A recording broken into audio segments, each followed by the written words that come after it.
Hussain. I am second year medical student. What is your name? My name is Acharya.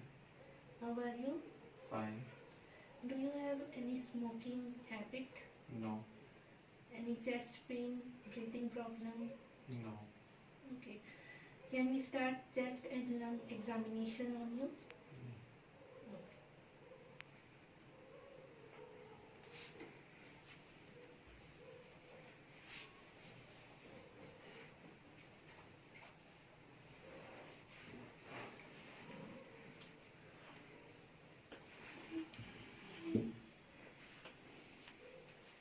The sternal angle. I place my finger in the hollow curve of the suprasternal notch and slide my finger downward about 5 cm until I feel the bony ridge that joins the manubrium to the body of sternum.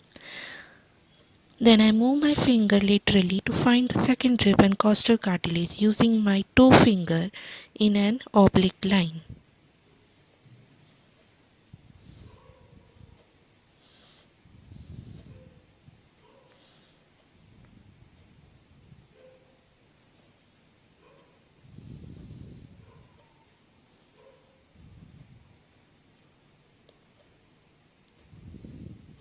Posteriorly, the 12th rib is another starting point for counting ribs and interspaces. First, I try to find T12 and adjacent 12th rib by placing my finger in and up from below the rib cage.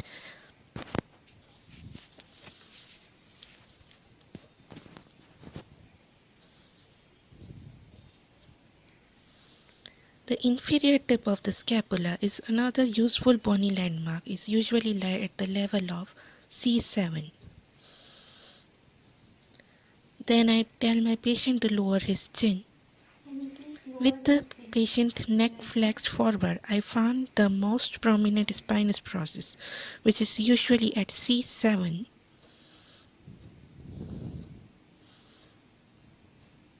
Then I feel and count from C7 to T12.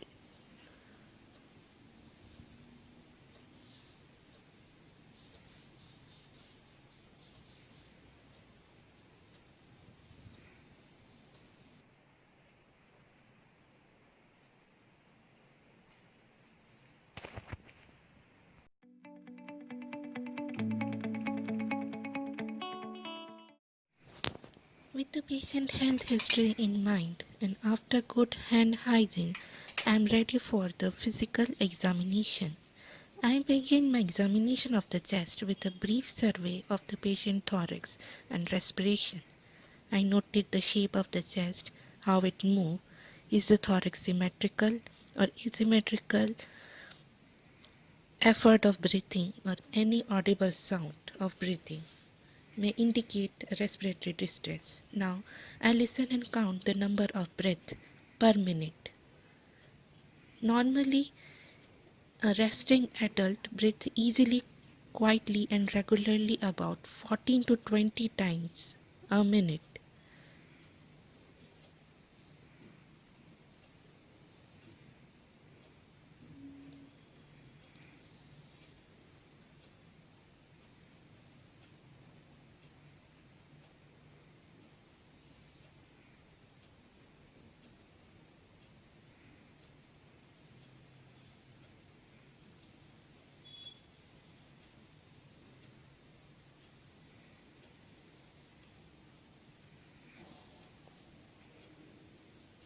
Then I palpate in the sternal notch to check the position of the trachea. It should be in the midline.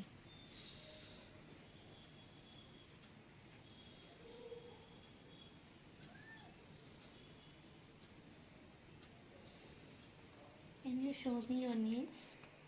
Then I check my patient's nail bed color.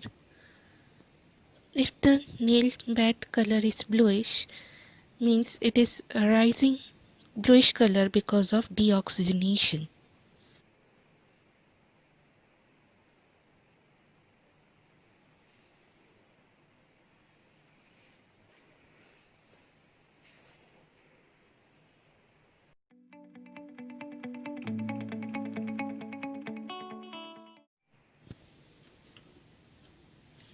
I started my examination of the posterior thorax. With inspection, observe the chest for counter symmetry and deformity. I also inspect the overlying skin.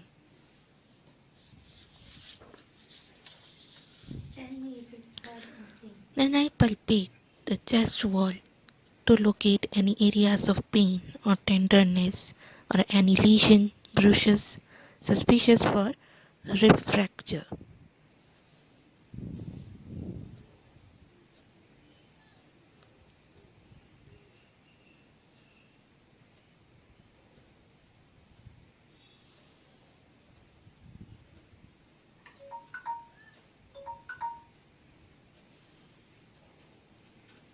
To test chest expansion, I place my thumb close to the patient's spine at the level of the 10th rib and spread my finger lightly across the lateral thorax.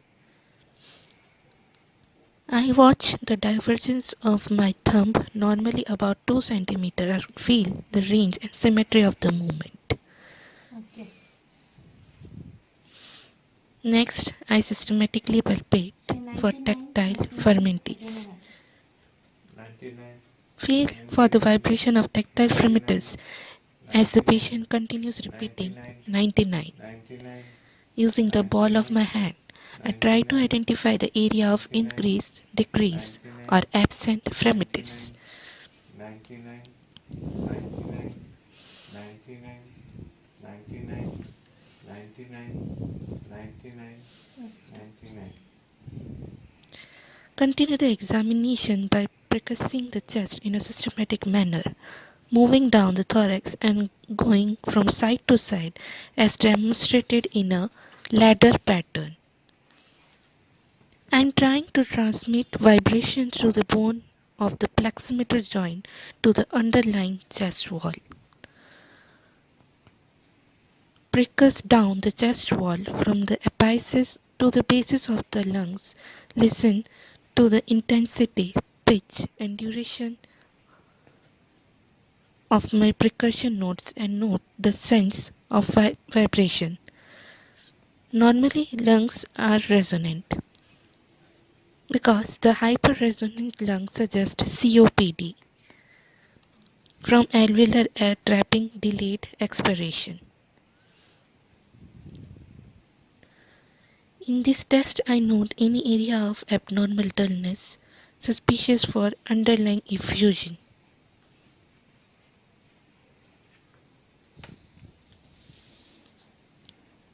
Then I tell my patient to breathe out. Check the lower level of diaphragm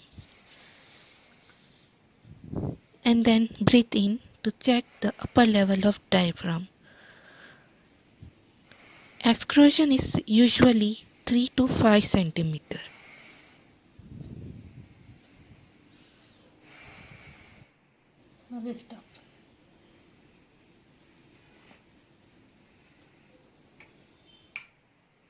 Auscultation is the most important examination technique for assessing airflow. It involves listening to the sound generated by breathing.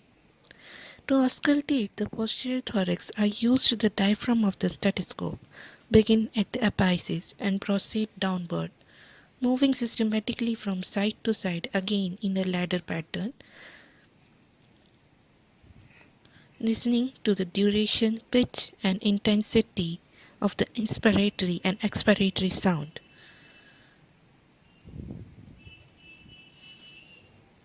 I have to listen at least one entire breath cycle at each location. Normal vesicular breath sounds are soft and low pitched. They are normally heard during inspiration and during the first third of expiration.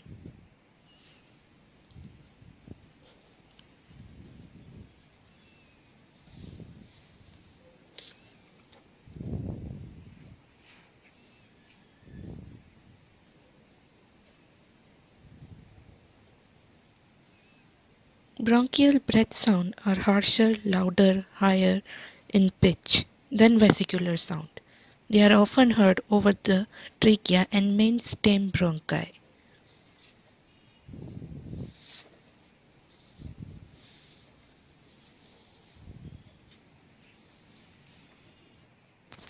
Now we proceed to transmitted voice sound for bronchiovascular or bronchial breath sound. 99, 99, By 99, auscultating the chest, I again 99, tell my patient to say 99, 99. Normally, the 99, sound transmitted through the 99, chest wall are muffled 99, and indistinct. 99, 99, 99, Louder sound 99, reflecting 99, transmission through airless tissue are called bronchophony. Next test is egophony. I tell my E, patient to say E. E, Normally, we will E, hear a muffled long E E, sound E, if the underlying E, tissue is E, consolidated.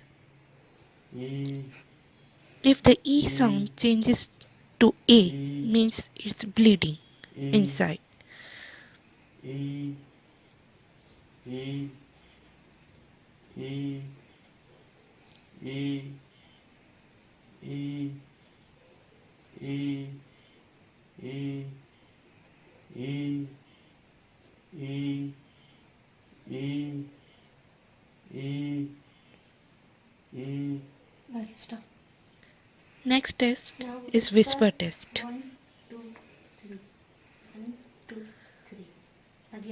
I tell my patient to whisper 1, One, 2, 3 two, again and again. three. One, The whisper voice two, is usually heard three. faintly or indistinctly. One, If at all, two, clearer, louder sound suggests three. underlying One, consolidation. two, three. One, two, three. One, two, three. One.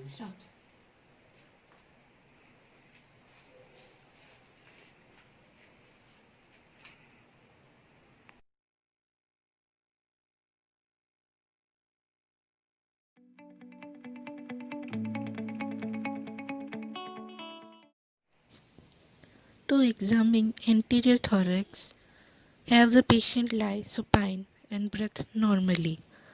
I observe the condition of the skin and inspect the chest for deformity, asymmetry, and respiratory movement. I palpate the chest to locate any areas of tenderness or assess any lesions or abnormalities.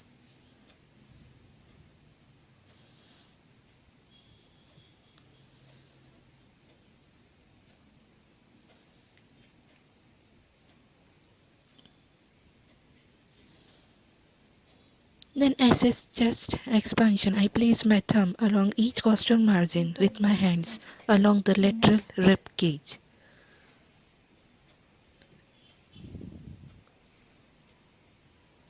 I observe how far my thumb diverges as the thorax expands and feel for the extent and symmetry of respiratory movement.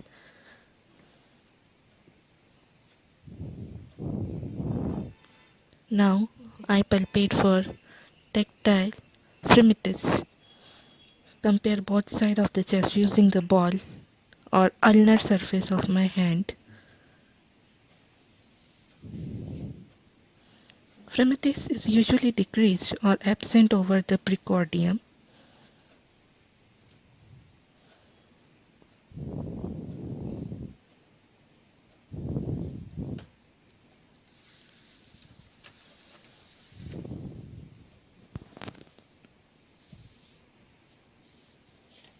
Next, I percuss the anterior chest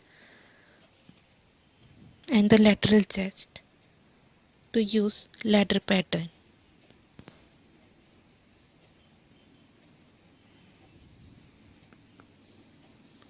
The heart usually produces an area of dullness to the left of the sternum. Percuss the left lung lateral to the area of dullness.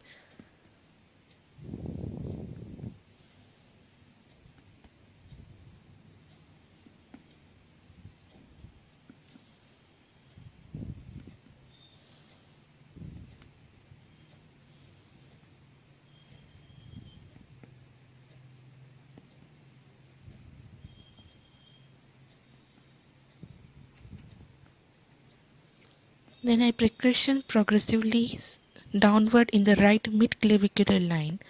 Identify the upper border of the lung dullness. S. Percussion down the chest on the left. The resonance of normal lung usually to the tympani of the gastric air bubble.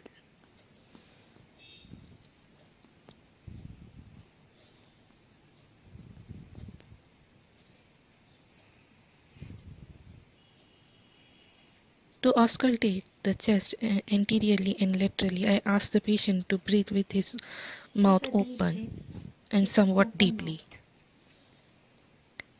I compare the symmetry area of the lungs using the Latin pattern suggested for percussion and extended it to adjacent area.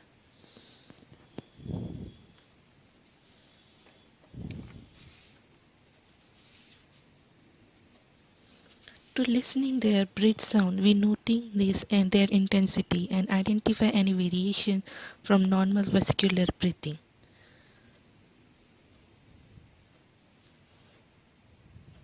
Breathing sounds are louder in the upper anterior lung fields, and bronchiovascular breath sound may be heard to the right side of because it's large airways. In this test, I have to identify any adventitious sound and if indicated, I listen for the transmitted voice sound.